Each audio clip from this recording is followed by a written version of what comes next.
കുറച്ച് mayonnaise apply ചെയ്യാം. ഇത് ബർഗറിന് സ്പെഷ്യലായിട്ടുള്ള മയണൈസാണ്. അത് ഒരുപാട് വേണ്ട, അളവ് വരും. ഇനി നമുക്ക് മുകളിൽ ലെറ്റ്യൂസ് നമുക്ക് അവിടെ കുക്കുമ്പർ വെച്ച് കൊടുക്കാം.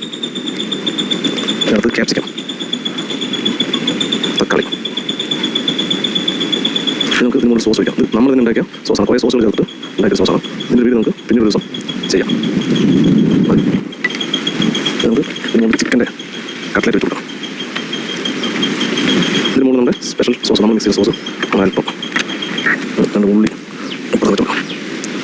ഇതിന് മുകളിൽ നമുക്ക് ഐസ്ബർഗ്, ഇതും നമ്മുടെ ലെറ്റ്യൂസ് പോലെ തന്നെ ഒരു സാധനമാണ്. നല്ലൊരു ടേസ്റ്റ് ഉണ്ടാവില്ല. ഇതൊരു സ്പെഷ്യൽ സോസാണ്. അപ്പോൾ ഒഴിച്ചല്ലാതെ ഇത് റെഡ് ചില്ലി സോസും പിന്നെ ടൊമാറ്റോ കെച്ചപ്പും നാരങ്ങ നീരും കുരുമുളക് കൂടി ഇട്ടാണ്. ഇത് നമുക്ക് ബീഫ് കട്ട്ലറ്റ് വെച്ച് കൊടുക്കാം. കറക്റ്റ് സെൻറ്റർ അല്ലെങ്കിൽ സംഗതി മറിഞ്ഞു വരും. ഇത് നമുക്ക് ഒരു ലെയർ കൂടി മഞ്ഞ് വെച്ചു, അല്ലെങ്കിൽ ഇത് മറിഞ്ഞു കൂടെ സാധ്യതയുണ്ട്. മണ്ണ് വെച്ച് കൊടുത്ത് അതിന് മുകളിൽ നോക്കി മൈക്രോ സാധനങ്ങൾ കേട്ടോ മൈനസ് വെച്ച് മണ്ണ് വെച്ചു. ഇതിന് മുകളിൽ നമുക്ക് ലെറ്റ്യൂസ് വെജിറ്റബിൾസ് വെച്ച് കൊടുക്കാം. നമുക്ക് ബീഫിൻ്റെ സ്റ്റീക്ക് വെച്ച് കൊടുക്കാം. പിന്നെ സാധനം മുകളിൽ കണ്ടാൽ ഒക്കെ പൊടി വീഴാൻ സാധ്യത.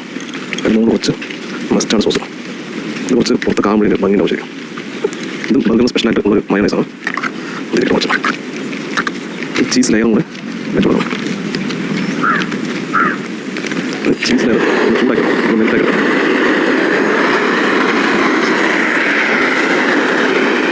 ബർഗർ സ്പെഷ്യൽ സോസ്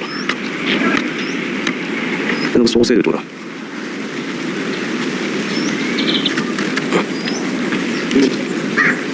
ഇതിന് മുകളിൽ നമുക്ക് സ്പെഷ്യലായിട്ട് ഒരു സലാഡ് ഉണ്ടാക്കണം. അത് ഇട്ട് കൊടുക്കാം. ഇത് നമുക്ക് വെജ് കട്ട്ലറ്റ്. ഇനി സംഗതി പൊടിച്ചിട്ട് വീഴും. പൊടിച്ചതോ ഒരല്പം സോസിന് മുകളിൽ ഒഴിക്കാം. ഈ സൈഡ് കൂടി ഒഴിക്കണം, അതിന് ഭംഗി ശരിയാം. ഇതിന് മുകളിൽ നമുക്കൊരു പുളിസിയും കൂടി വെച്ച് നമ്മൾ ഏകദേശം ക്ലോസ് ചെയ്യാൻ പോകണം.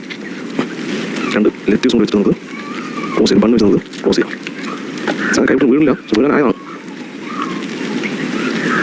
അതിന് മുകളിൽ ക്ലോസിങ് ബണ്ണ് നമുക്കൊരു കമ്പി കൂടെ കുത്തി നിർത്തിയാൽ